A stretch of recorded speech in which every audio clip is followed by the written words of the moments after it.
$6.1 ሚሊዮን ዶንኪ ቲዩብ ሰብስቧል። አሜሪካው ገዳም ኮሚሽን ነበረው፣ ሼር ነበረው፣ ተከፍሎታል። ዶንኪ ቲዩብ ብፁዕ አቡነ በርናባስ ሰቆጣ ከ10 ሚሊዮን ብር በላይ በአካውንት 31 በሬ አንድ መኪና ሙሉ እህልና ልብስ ሰቆጣ ድረስ መተን ስናደርስ ለዶንኪ ቲዩብ ከፍለዋል። ስንት ብር ከፍለው ይሆን? የኢትዮጵያ ቀይ መስቀል ማህበር ቦረና ላይ የ8 ሚሊዮን ብር እህል ስናከፋፍል ዶንኪ ቲዩብ ኮሚሽን ተከፍሎታል። የደብረ ሊባኖስ አባቶች ከ34 ሚሊዮን ብር በላይ እህል ተገዝቶ ለገዳሙ ሲገባ ለዶንኪ ቲዩብ ስንት ብር ከፍላችሁ ይሆን? ስንት ብር ኮሚሽን ከፍላችኋል? ለዶንኪ ቲዩብ የከፈላችሁት ነገር አለ? አካውንታችን ውስጥ ያስገባችሁት ገንዘብ አለ?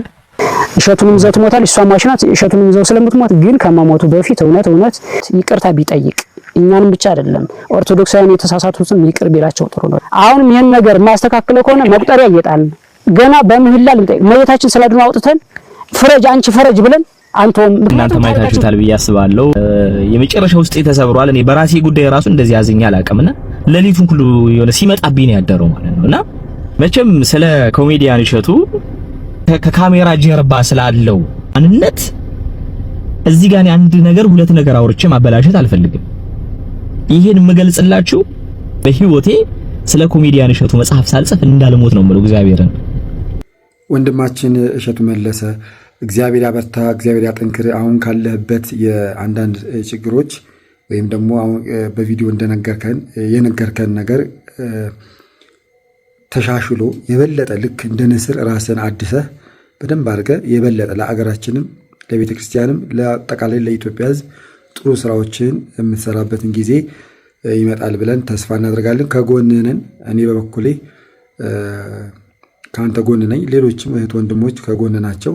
በሌላ መልኩ ደግሞ ከዋልድባ ጋር አያይዘው አንተ ላይ አላስፈላጊ ትችትን ለማቅረብ የሚፈልጉ ሰዎች አንተ ገዳምን እንደጎዳህ አድርገው የሚናገሩ ሰዎች በጣም ያሰቅቁኛልም ይገርሙኛልም። ስንት ገዳማትን በግልጽ የሚሳደብና በግልጽ የሚያንቋሽሽ በየሰከንዱ እየተፈለፈለ የመጣበት ዘመን ላይ አንተ ገዳማት እየዞርክ ስንት ገዳማትን የታደክ ሰው ነህ። እግዚአብሔር ያበርታ። ለማንኛውም አላስፈላጊ ቃላትን የሚናገሩ ሰዎችን የበለጠ ሊያጠነክሩህ ነው የሚገባው። እሱ ላይም ከዋልድባ ጋር አያይዛችሁ ሂስ ለመስጠት የምትፈልጉ ሰዎች እኔ ለእናንተ ምንም ምክር የለኝም። የሉቃስ ወንጌል ምዕራፍ 13 ከቁጥር 1 እስከ 4 ወይም እስከ 5 አንብቡ። ማንም ሰው በማንም ድካም ላይ ተዘባብቶ መዳን አይችልም።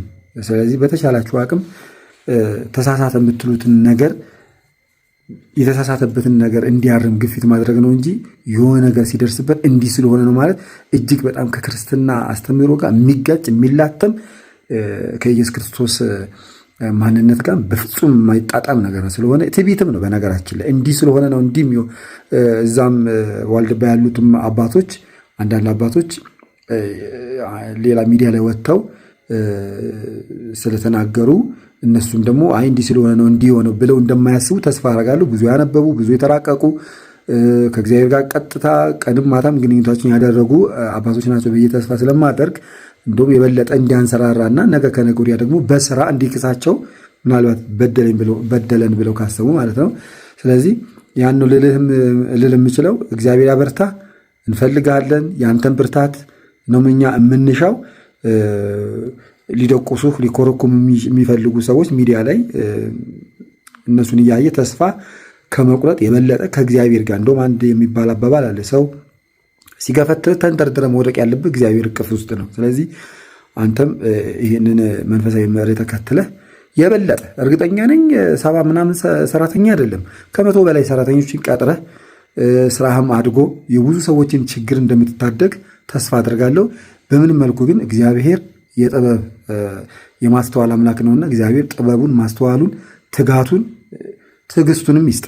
መቼም ስለ ኮሜዲያን እሸቱ ከካሜራ ጀርባ ስላለው አንነት እዚህ ጋር አንድ ነገር ሁለት ነገር አውርቼ ማበላሸት አልፈልግም። ይሄን የምገልጽላችሁ በህይወቴ ስለ ኮሜዲያን እሸቱ መጽሐፍ ሳልጽፍ እንዳልሞት ነው የምለው እግዚአብሔርን። እሸቱ ከምትገምቱትም በላይ ደግሞ የተለየ መልካም ሐቀኛ እጅግ የተለየ ሰው ነውና አንዳንድ ነገር ነካክቼ እዚህ ጋር ማበላሸት አልፈልግም። ግን አንድ ነገር ብቻ ግን ልበል። ኢትዮጵያ ውስጥ እሸቱ መለሰ 19 ሰዓት የሚሰራው እሸቱ መለሰ አንዳንድ ጊዜ ደግሞ ለ15 ለ20 ቀን ላይቭ ላይ እንደምታዩት 24 ሰዓት የሚሰራው እሸቱ መለሰ ተንገዳገድኩ ካለ ማን ሊቆም ነው? እኔ ጥያቄ በዚህ ቪዲዮ ውስጥ ያየሁት አጠቃላይ የኢትዮጵያን ወጣቶች ነው ያየሁት። ከጓደኞቹ ጋር እንኳን ሻይ ለመጠጣት ጊዜ የሌለው እሸቱ መለሰ ሁሉ ጊዜ ሰዎችን በማገልገልና በምስኪኖች ቤት የሚገኘው እሸቱ መለሰ 19 ሰዓት የሚሰራው እሸቱ መለሰ ተንገዳገድኩ ካለ ማን ሊቆም ነው? ሰርቶ ነው እኔ ጥያቄ። እኔ ዶንኪ ቲዩብ ሰርቻለሁ። ከሌሊቱ 11 ሰዓት ለቀረጻ ወጥተን በማግስቱ ማታ ቀረጻ ጨርሰን ገብተን እንደገና ከሌሊቱ 11 ሰዓት ድጋሜ ለቀረጻ የምንነሳበት ጊዜ አለ። ዶንኪ ቲዩብ እያደሩ ነው የሚሰሩት። እንደ ቻይና ሰርቶ ግን እንደ ቻይና ያላደገ። ሁለተኛ እዚህ ጋር እኔ ልብ እንድትሉልኝ የሚፈልገው ነገር እሸቱ አይደለም የተንገዳገደው፣ ዶንኪ ቲዩብ የተንገዳገደው። እሸቱ እንደ ግለሰብ ልኑር ቢል እንደ ግለሰብ መኖር ይችላል፣ ተንቀባሮ መኖር ይችላል። እስከዛሬ በገነባው ስም ለግሉ እኮ ወጪውን ዝቅ አድርጎ ገቢውን ከፍ እያደረገ ሚሊዮን እያገኘ ለራሱ ብቻ መኖር ይችላል እሸቱ መለሰ። እሸቱ ግን ህልሙ ሁሉ ጊዜ ሌሎችን ማገልገል፣ ሌሎችን መርዳት፣ ለሌሎች መድረስ ስለሆነ ሁሉ ጊዜ አላማው ህልሙ ትልቅ ነው። ዶንኪ ቲዩብን የኛ ለማድረግ ነው የምናግዘው። እስከዛሬ የሱ ሆኖ የኛ ነበረ።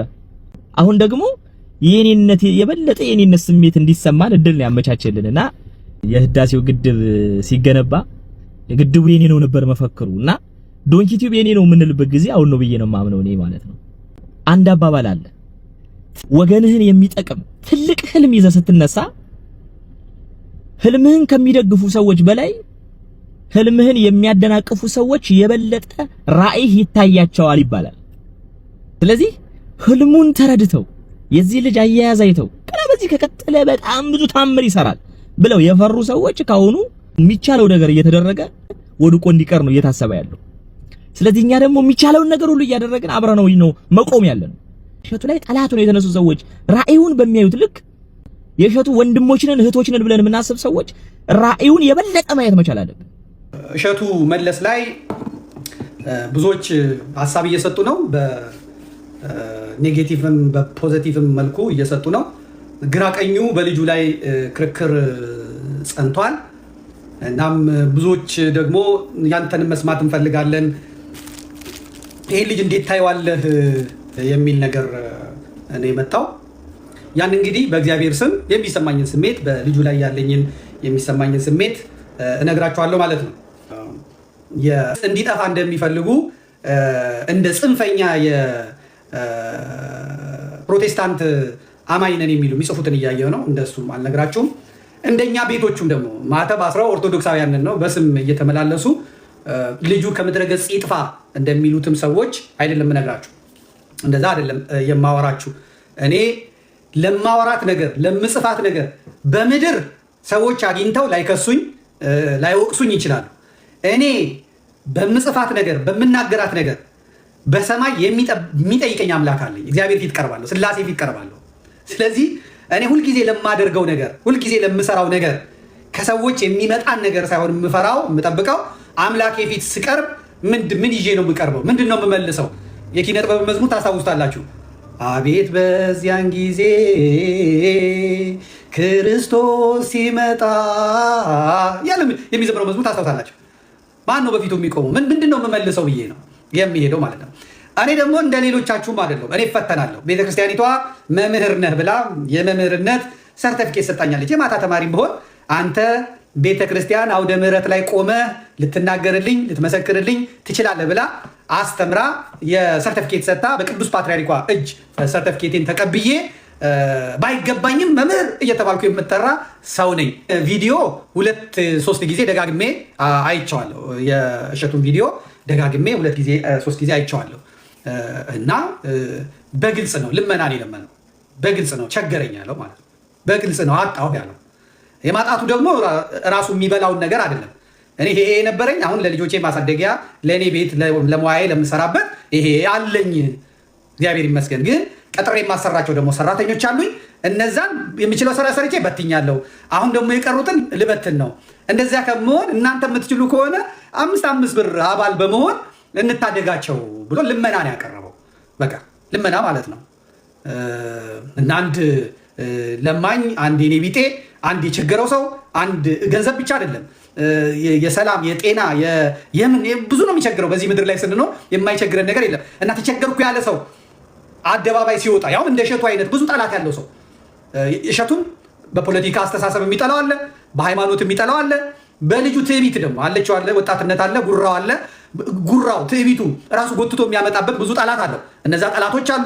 ደግሞ እንደ ሀበሻ ደግሞ አንድ ሰው ከፍ ብሎ ለመታየት ሲል ጎታች ነው ያለው እና በየጠንቋይ ቤቱ በየምኑ የዛን ሰውዬ ውድቀት አሳየኝ እያለ ለዑራኤል ለሚካኤል የሚሳል ህዝብ ባለበት ሀገር ላይ ይሄ ሁሉ ጠላት እያለበት ይሄ ሁሉ ወቀሳ እያለበት አደባባይ ወጥቶ ሰው ፊት መቆምን የሚያክል ጀግንነት የለም። ይሄ ጀግንነት የሚጠብቀው እንዳለ ሆኖ ማለት ነው። አገኘ ነው እሰይ የታባቱ በወደቀ አመጣ ነው ስለቴ ተሳካ እሰይ ስለቴ ሰመረ የሚል ሰው እንዳለ እያወቀ የመጣው ይምጣ ብሎ አደባባይ መውጣትን የሚያክል ጀግንነት የለም።